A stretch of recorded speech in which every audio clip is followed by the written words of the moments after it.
Mark Ronson's Late Night Feelings, released on June 21st, 2019 on RCA and Sony. This was Mark Ronson's first album in 4 years and his follow-up to the massively successful Uptown Special. Welcome to Self-Titled. My name is Seth Sparks. I am joined by my co-host, Josh Best, up in God's country, South Central Kentucky. My man, this was your selection. I'm really glad you picked this because this is different than a lot of the other albums that we've done. This is very much like this is a pop album, like through and through, really well crafted by people. A lot of people involved in this album have indie roots. So indie heads like myself will have a lot of familiarity with people like Ronson and Lykke Li and Angel Olsen, and then some of the contributors to the songwriting and instrumental parts of this. But I just love it that you picked this, and it's a good variety for us to discuss, to throw in all the other albums that we talk about. Tell me about like finding this. What was it that prompted us talking about Late Night Feelings today? Did you just stumble across it and was like, this is it's full of bangers? I would maybe not have ever found this album if I hadn't have gone to a Boys to Men concert a couple years ago. Okay. Yes. So, yeah. I mean, if you're familiar with us at all, this is out of left field for us. We just got done talking about our top favorite 50 rock bands of all time, and now we're talking about Late Night Feelings by Mark Ronson. So, I had heard the name Mark Ronson, but really wasn't familiar with any of his work. And I go to a Boys to Men concert because my wife and one of her friends wanted to go. They dragged me to it, and uh, they covered Uptown Funk. Mm. And so then I was like, after the concert, a day or two later, I'm like, oh, yeah, I remember that song, Uptown Funk. Let me check that song out again. Then I see Mark Ronson's name on there, and I'm like, "Oh, yeah, this Mark Ronson fellow." At the same time, my wife and daughter are watching the Barbie movie, and Mm-hmm. I hear this banger of a song in the Barbie movie, a great dance song, and I'm like, "Man, what's that?" And it's Mark Ronson. I'm like, "Okay, this guy, I'm hearing this guy's name a lot. Let me check this out." So, I go to Spotify and find a playlist that Mark Ronson's put on there. Like, this is Mark Ronson. If you want to get to know me, listen to this playlist. And the first song that jumped out to me was Nothing Breaks Like a Heart. Oh I yeah. think I think after I heard that was on the playlist, and I think I was so impressed with that song, I immediately sent it to you and was like, "Hey, this song's been out for a while, but I just stumbled upon it. It's super cool. You have to listen to this." And so then I just started listening to this Mark Ronson playlist, and I started noticing there's 3 or 4 songs on this playlist, all from this same album. The second one that just grabbed me was Don't Leave Me Lonely. Mm. And that song just changed my world. It was like seeing a movie that just changed everything about filmmaking for you. This song, I was just like, where did this Yebba singer come from? Right. And what in the world is how does this song even happen? And I started spreading this song like the gospel. Just anybody who would sit still, I'm like, you need to hear this song. You've got to hear this song. And became obsessed with it. And then that's what really led me to the album. Once I'd heard Don't Leave Me Lonely, I was like, well, I've got to see what else is on this album. And then it was like a pleasant surprise. It's like the next song and the next song. I'm like, that's cool. Oh gosh, that's cool. So yeah, that's how I found this album. And I'm just so glad I did. Me too. And so when we do these episodes, we often talk through questions that kind of help us explore everything, and that that will serve as our first. That's the answer to the first one right there, which is like, how did you find this? And I'll just say that for me, like Mark Ronson came on my radar a while back, and I think that really okay, so everyone, that I knew that was like in the indie world, if they're interested in that, like Amy Winehouse is Back in Black. was huge, and it definitely had this distinct sound, this retro funky sound, R&B thing going on, sort of a gnarly doo-wop sort of thing. And that album was so big. And then shortly after that, I remember hearing Amy Winehouse doing a version of Valerie, which was like a Zooton song, and it had the same vibe. And then I think maybe even before that, I'd heard Lily Allen on a song that was like covering a Kaiser Chiefs song called Oh My God. And they all had this funky thing going on. And then it turns out, okay, those two songs, Valerie and Oh My God, were both cover songs, and they were on this song called this album called Versions. It was by this guy named Mark Ronson, who had produced Back in Black. And it all sort of started to make sense, because at that time, that's what Ronson was known for, and that's what he was doing. It was sort of that vibe. And then it's just like he's just kind of in the ether, and it's just like, oh, this person collaborated with Mark Ronson. And then, of course, like Uptown Funk was massive. And I really didn't know this album all that well until you were encouraging me to listen to it. And I really got into it as well. But let's our next question here would just be basically like, what makes this album so interesting? Why would people want to listen to this? And I'm curious to hear your thoughts on this. This album is interesting because, like Plastic Beach and some of the other albums we've discussed, it's just jam filled with amazing collaborating artists and featured vocalists, really. So I guess Mark Ronson is mainly known for producing and writing, and not so much performing on his tracks and records. And so, his album is going to be is going to feature a lot of other artists. And this album in particular just features some of the most amazing vocalists, and has introduced me to artists that were not on my radar at all. And so I would say that's one aspect. Another aspect is these are just amazingly well written songs. Mm. And you know, I was going to ask you, what genres do you think are represented here? Because I would definitely say this is a pop album, and then maybe even, leans towards, I don't know, R&B, or Mhm.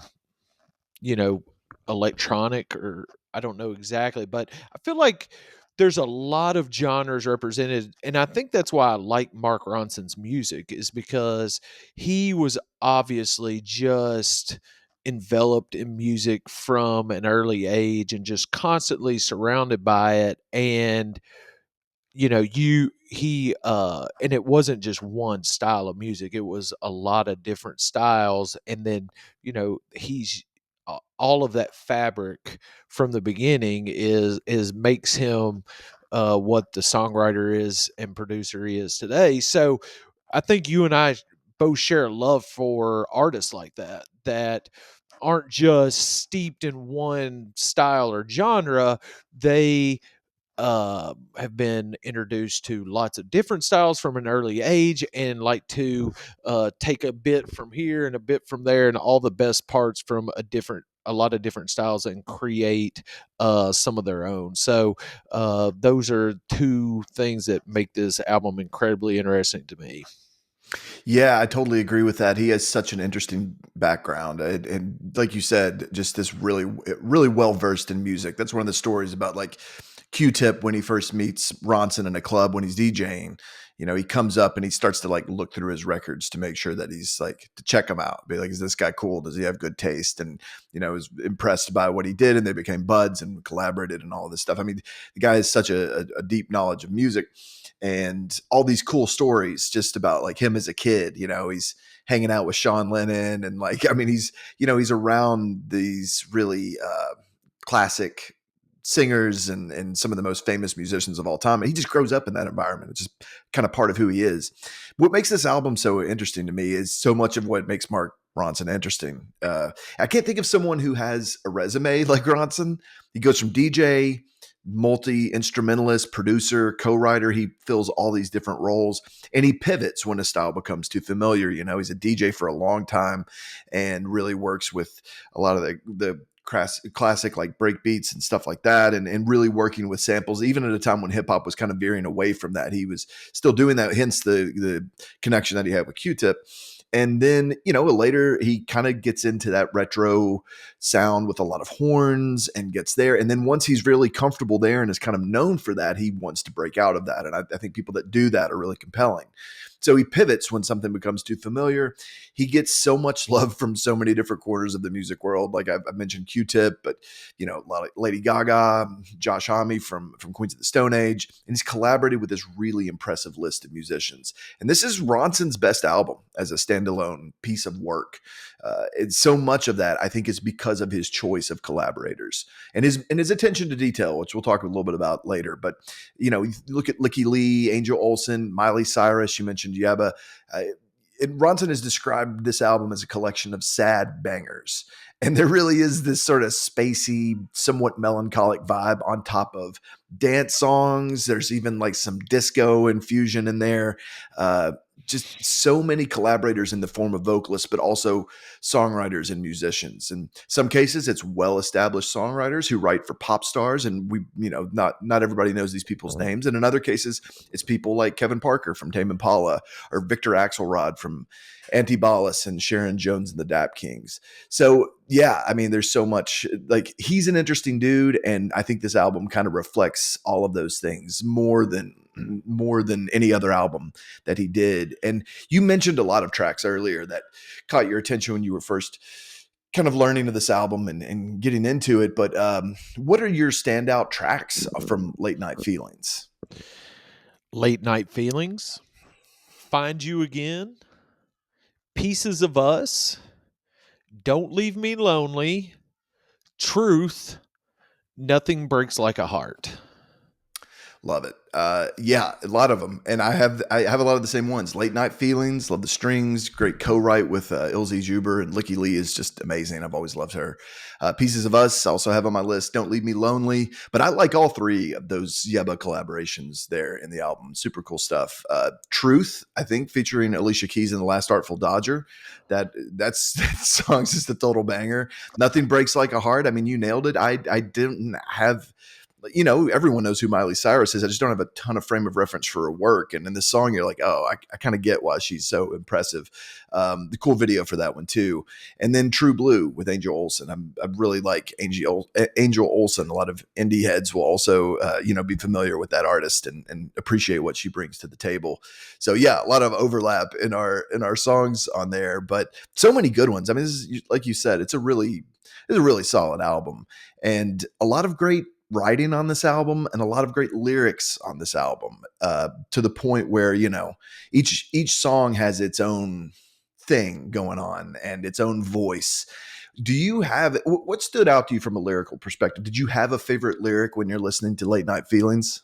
Yes, and I can't wait to share it with you. I do want to add, I know you feel this way too, but when you sit with an album for a long time, or if you sit with it for a while and then put it down and then come back to it, your favorite song always changes. So it's been Yes. funny since I found this album like a year and a half, 2 years ago.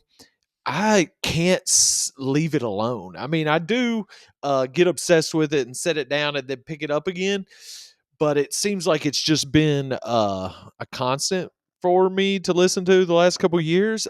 But every time my favorite song changes.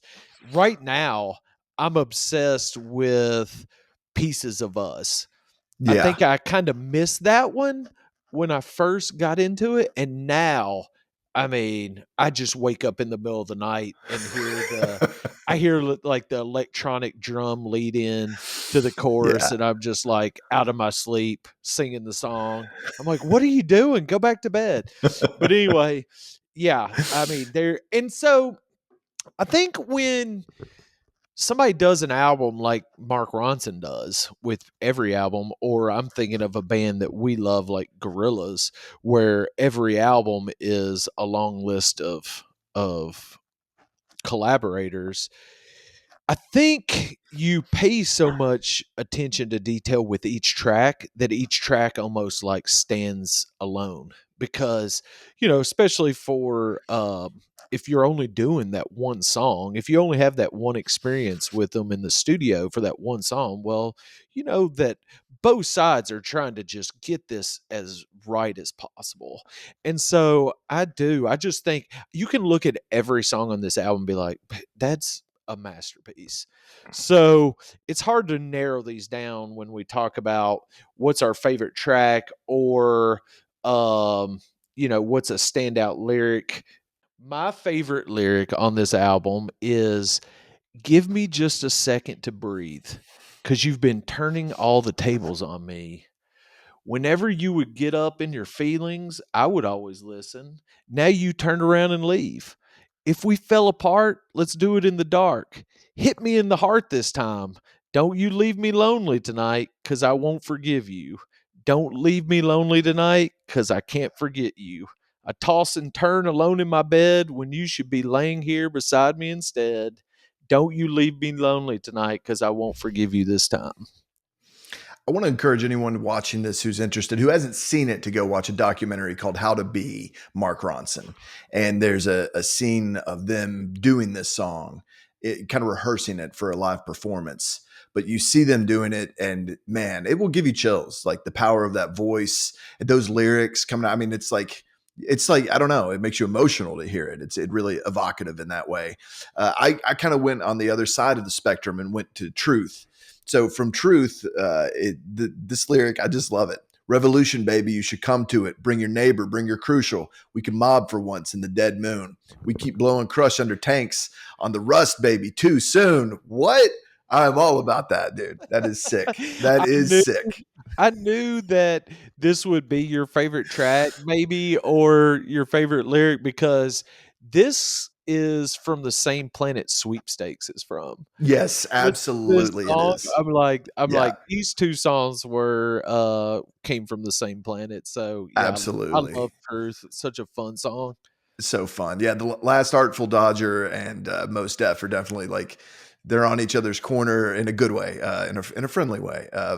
But okay, so it's also equally difficult as we're naming like highlights of this album is to pick out the peak of it.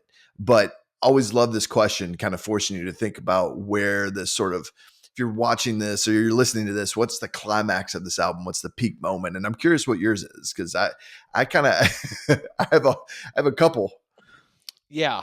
Yeah, I just had to go with what grabbed me at the beginning, and you could like you said, you could almost for me, the 3 tracks from Yebba, Oh uh, yeah, the 3 tracks from Yebba just kind of get the raw grittiness and feel of this album. It's to me, it's like this is when the mood sets in and is like, this is what we're doing here, okay?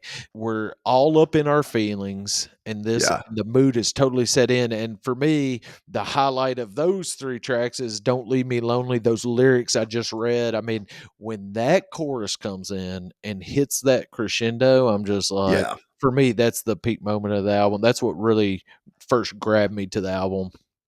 Dude, it's so good. Yeah, I'm like you. It's like I come away from this thing and I'm just like, dude, Yebba. Like, what's going on with Yebba? We need more Yebba in our lives. So good from West Memphis, Arkansas. I also love those series of 3 tracks, and you'll hear people talk about like, oh, I wish those other 2 tracks were longer, but like I love it. I love that sequence in there. I think that's a great choice. I went with that whole stretch from Truth into Nothing Breaks Like a Heart into True Blue. Like those 3 songs, like it is just packed with like this crescendo of emotion and energy, and I just really like. Also, like I said, Angel Olsen, True Blue, like got it. Been a fan of Angel Olsen's for a while. I don't have much of a frame of reference for Alicia Keys, even though she's massive, or Miley Cyrus, and so it's really cool to hear what they do and hear them do their things in these songs that I think are like amazing songs and really well produced and really well co-written. I do love Nothing Breaks Like a Heart. I feel like there's just this transition in that song, like kind of like in the chorus, uh, where I don't know, it's just some interesting. It's slightly unconventional, but there's this movement of the chords and the music along with the vocal and the melody that is just a little like unexpected. It's just like a little tilted from a straightforward thing. There's this level of depth in there that I think is really special. And I was like, dude, am I a Miley Cyrus fan now? Like, I don't know, but also, I mean, I know she's done really cool collaborations with other producers and other bands I like. Like there's some stuff with her in the Flaming Lips, so like respect. But no, this kind of gave me a whole other insight into what she's capable of. And man, that voice is just like every voice on this album is just sick. I was super impressed with her low range, and that Yes. low harmony in there is like um Simon and Garfunkel-esque. And Yes. that, I mean, that I don't know if Mark Ronson is 100%, should we attribute the genius of that low harmony to him, or if they kind of came up with it together or what, but the harmony in that song is so cool. And the sound, I don't even know what the instrument is or if it's something electronic, but it sounds like a really low, like electric acoustic or something. It Yes. just sounds like something. It sounds like just really heavy, and just this really low tones that stick out to you and just give that song attitude and grit. And yeah, I'm like you.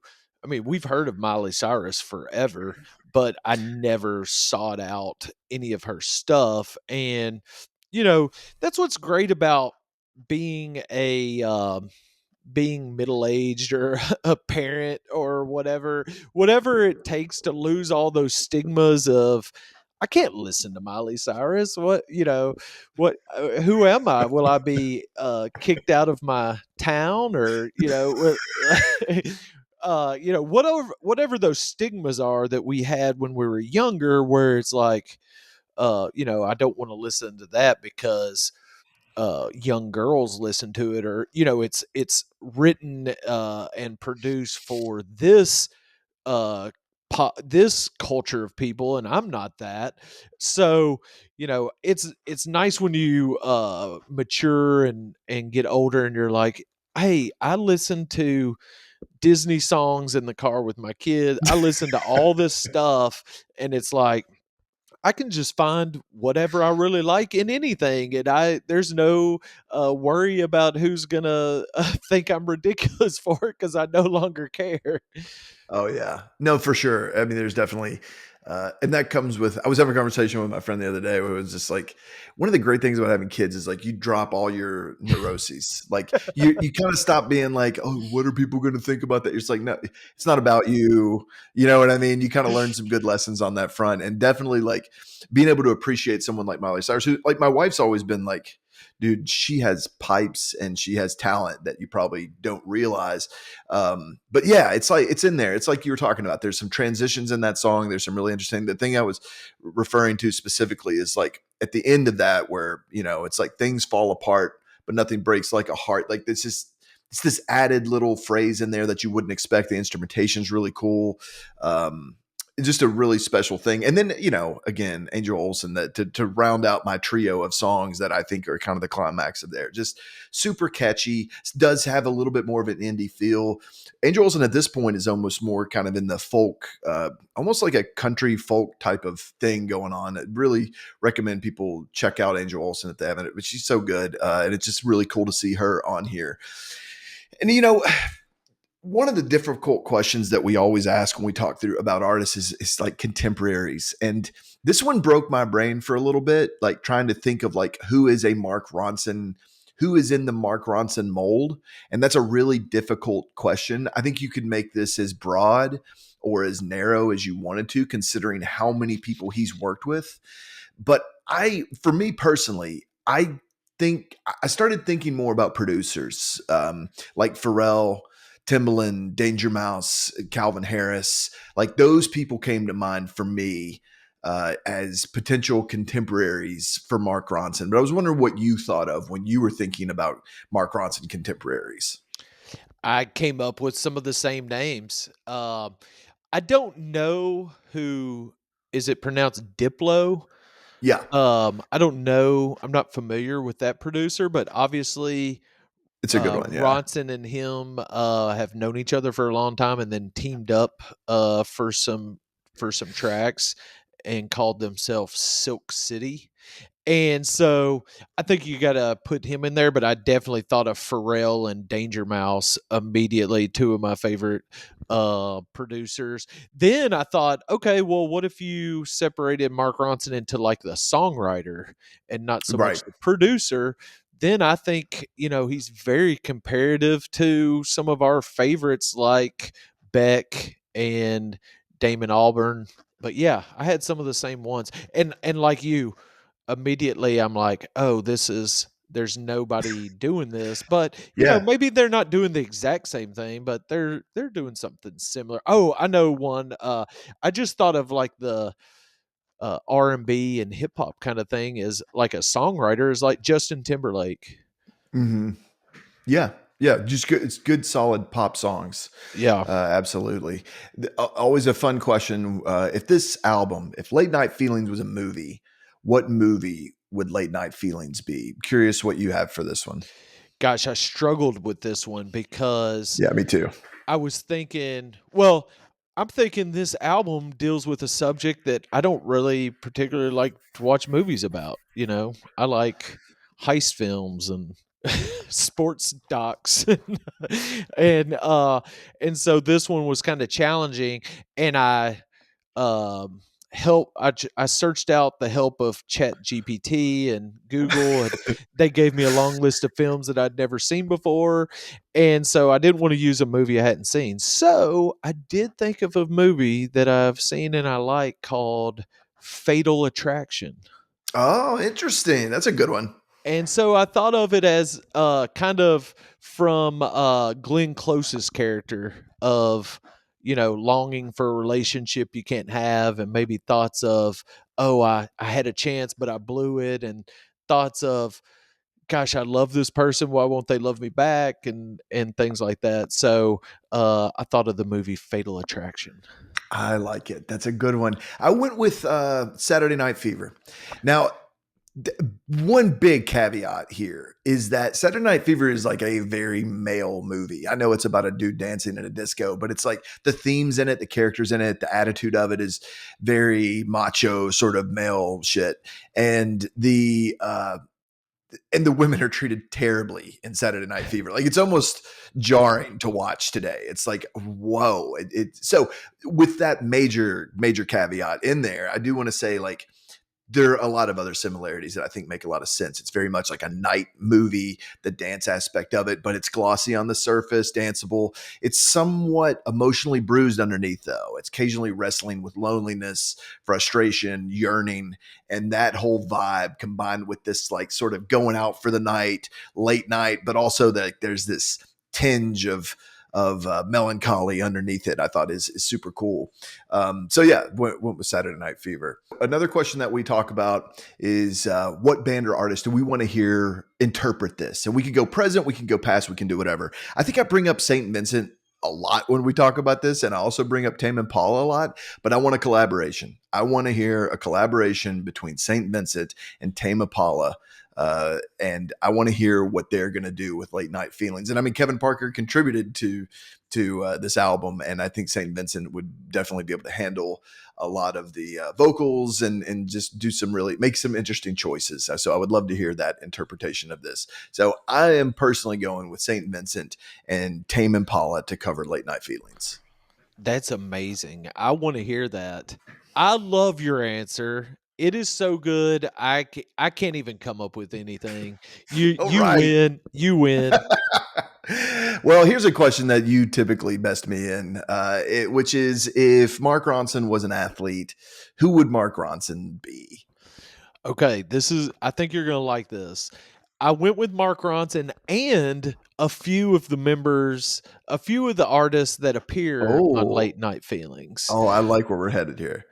Mark Ronson is Kia Clark, CEO of the New York Liberty of the WNBA, This is great. in charge of all basketball operations. And Mark Ronson has found his starting five.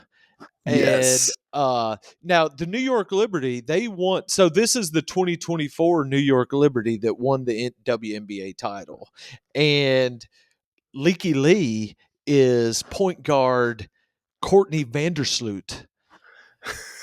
And the reason I chose that, okay, let me give you the reason why I chose each athlete. First of all, Lykke Li from Sweden, I think, was Yeah. born in Sweden. Vandersloot, not born in America. Gosh, I want to say she's from Australia. I'm sure that's wrong. You can make fun of me later when we find the real fact. But she's like the point guard that runs everything and keeps everything going. So Lykke Li, she starts the album by putting it right in with Late Night Feelings, and then she takes us out with 2 a.m. So she's kind of setting the tone, just like Vandersloot does for the New York Liberty. King Princess is new young up and comer Sabrina Ionescu, who, anybody that follows women's basketball, Sabrina Ionescu, long before she came to the WNBA, people were saying, okay, she's going to be the next big thing. So King Princess, I think when she first started out, everybody said, wow, watch out for this. She was on everybody's radar long before she signed a record deal. Diana Gordon is Benija Hamilton. And the reason I chose that is because nobody's ever heard of Benija Hamilton, but she's the anchor. She's the defensive anchor on the Yes. team who's a WNBA veteran, just like Diana Gordon. Maybe you haven't heard of her, but she's been doing her thing for a long time. Another one of those indie artists that you were talking of. Now, a name you have heard is Breonna Stewart, longtime WNBA veteran, one of the best women's basketball players of all time. Well, that's Miley Cyrus, somebody who's been Mm. on the game for a long time, has been a pop icon for years, just like Breonna Stewart.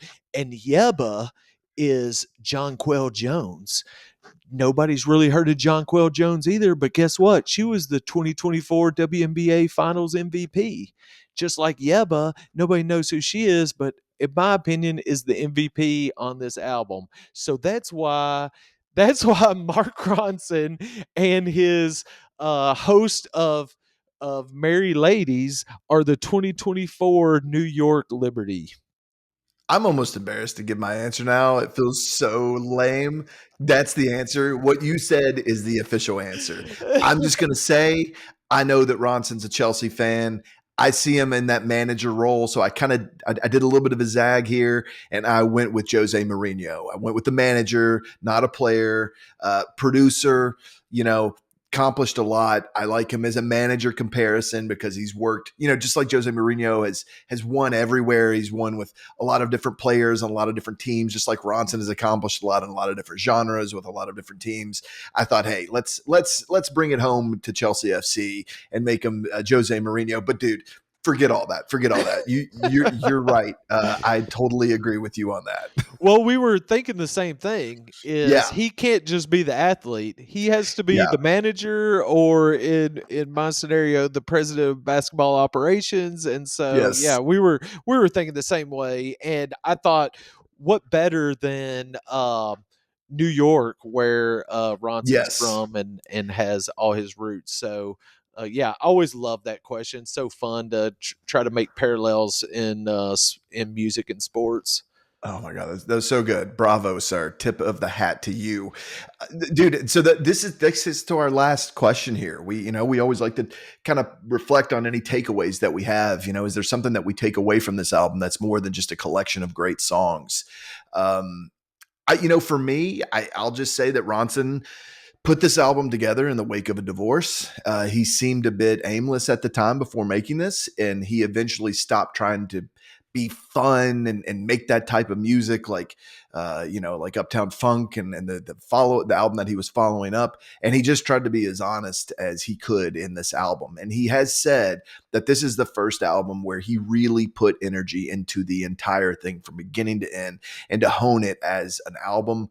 That had always been a criticism of Ronson's previous albums. And like I said, I wasn't aware of this one, but I was aware of versions. I was aware of his albums after that too, just kind of keeping an eye on him. And that was always the takeaway, is that like his singles are great, and then a lot of other stuff on the album feels more like a filler. And whether that criticism is fair or not, I do think that he did put in an attention to detail on this album that really paid off. I think it makes for a really brilliant pop album that incorporates so many cool voices, that stands on its own. And I think it will age really well too. I mean, we're already a few years out from this and it just sounds super modern.